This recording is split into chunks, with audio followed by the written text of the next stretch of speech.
Hello, and welcome to the At Mac Theater podcast. You say Brahma, and we say Brahma, Drama. What a wonderful time we are going to have here today at the Brahma Drama podcast. For today's episode of our brand new series, Who's There?, we will be unpacking two very chilling stories. Our first original tale comes from our very own Junior Varsity students, where they tell us the horrifying legend of the Whistle Man. Make sure to keep the lights on while listening, because I swear this story is going to make you keep constantly checking if there's someone or something behind you. Listen if you dare. Who's There? The Whistle Man starts now.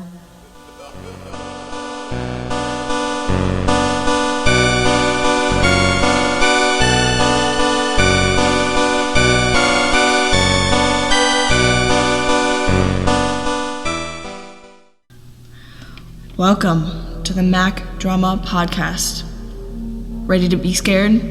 I hope so, because the story we have for you today is called The Whistle Man. Jocelyn, take it away. Thank you. This story takes place somewhere in Mexico. And the story starts with a little boy, a mother, and a father. Now, the mother and the little boy had a really close connection. But the father was very abusive towards the boy and the mother. One day when the boy was walking home from school, he heard screamings in the distance. He ran towards the house and flung open the door, and he can see his dad abusing the mother in such an awful way. And the boy decided that he had enough. So he decided to take care of the father once and for all, and killed him. They say that the boy cut open his father, took out the heart. Now the mother was disappointed that the son had just become a murderer, kind of happy that she didn't have to deal with her husband anymore. But the grandfather of the boy was furious and decided to take the little boy, put him to work on his farm. Now the grandfather was said to be even worse than the father himself. They say that he would starve the little boy for days on end, put him to work on the farm, tie him to a pole and whip him multiple times near dead. And the grandfather would do this to the little boy over and over and over again, until the boy was barely able to walk, to work, and the grandfather found no use for him anymore. One day the grandfather tied the little boy up to a pole for the last time, started whipping him, hadn't fed him for multiple days, kept whipping and whipping, untied him, where the boy fell to his knees, looked up to the grandfather, and the only thing the grandfather could say was, "Run." The little boy was confused, didn't understand what was going on. He said, "Why?" The grandfather did not say anything, but looked to the woods and gave him a glare. The boy, with scared eyes, ran towards the woods, huffing and puffing, running for his life. Didn't know what was going on, didn't know what was going to happen to him. And soon he heard the sound of hungry, wild dogs.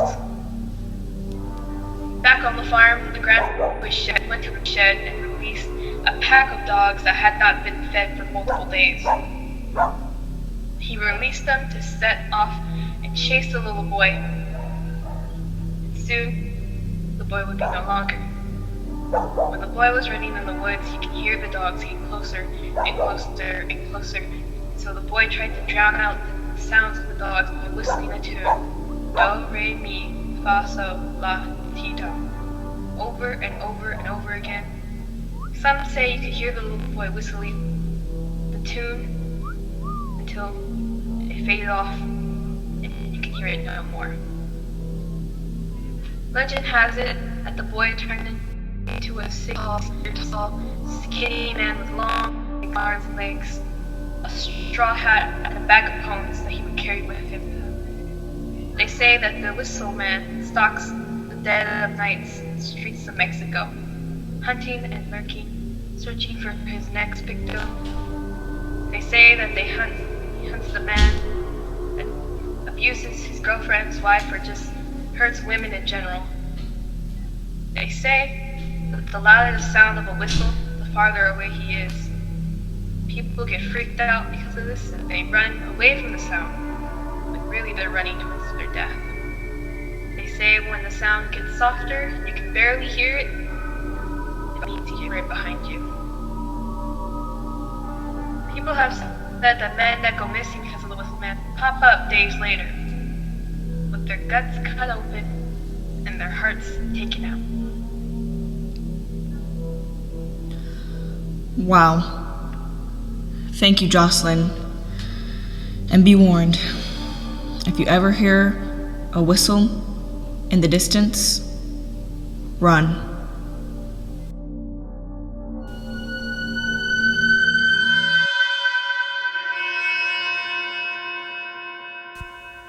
The next story you're about to hear is one that should be rather jolly and cheerful, right? Because of the Christmas spirit? But sadly, it's a little darker than that. Listen if you dare, Who's There? The Nightmare Before Christmas starts now. Well, well, well. It seems you have returned to the Mac and Cheese Noodles podcast, where we listen to stories that are so scary it'll make you want to leave your nightlight on. I'm your host, Mysterious Ava, and next up is Julian Martinez with The Nightmare of Christmas.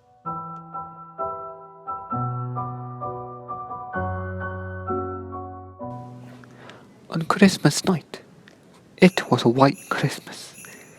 Everyone getting ready for bed to see some presents under a tree by jolly old Saint Old Nick.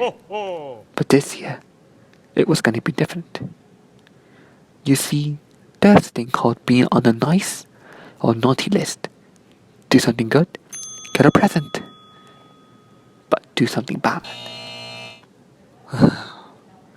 No one has ever tried to be on the naughty list.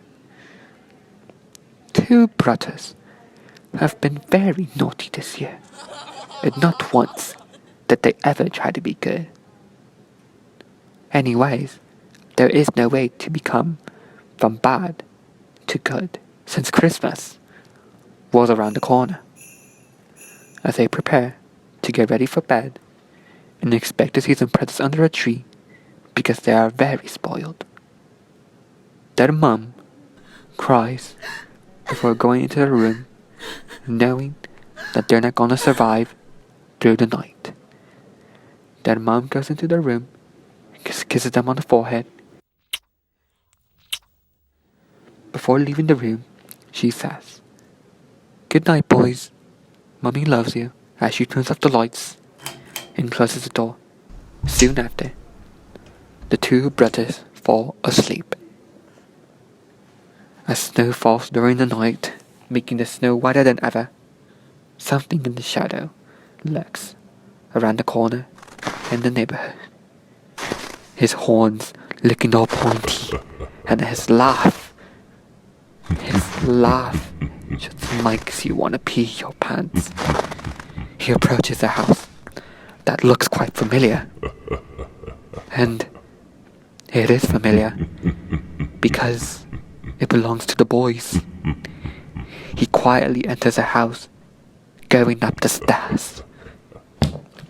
Then he opens the door with a squeaky sound. And then he just stares. He just stares at those boys, just quietly. Just stares right at their soul and snatches them. He quickly goes out of the window, jumping from one house to another. And before you know it, he makes it to his castle, looking all rough and evil.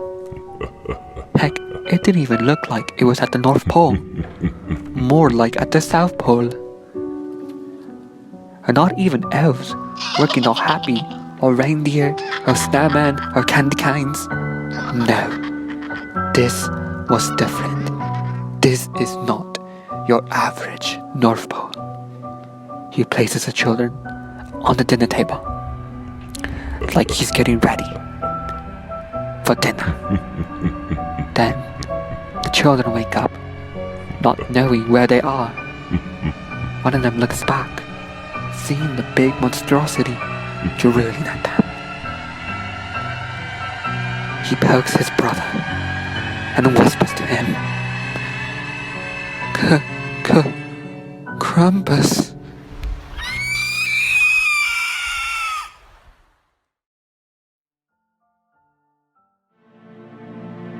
Thanks for tuning in to the Brahma Drama Podcast. We hope you enjoyed one of our first episodes in our series titled Who's There?, delivering all things spooky, strange, and unusual. A shout out to all of our actors and technicians who made this podcast possible. Thank you to our MacArthur High School administration and NEISD for their listener support, and big shout out to all of our listeners. We can't do this without you. Did you like what you heard? Help us out. Tell other people what we're doing by following us on Instagram at MacTheater for more podcast episode releases. That's at MacTheatre. As always, you say Brahma, we say Brahma, go Brahma Drama. Thanks again for tuning in to the At MacTheater podcast, Brahma Drama. This has been your favorite technician host, Carolina. Remember, even during the 2020 pandemic, we're all in this together. We are Mac. Brahma Drama out.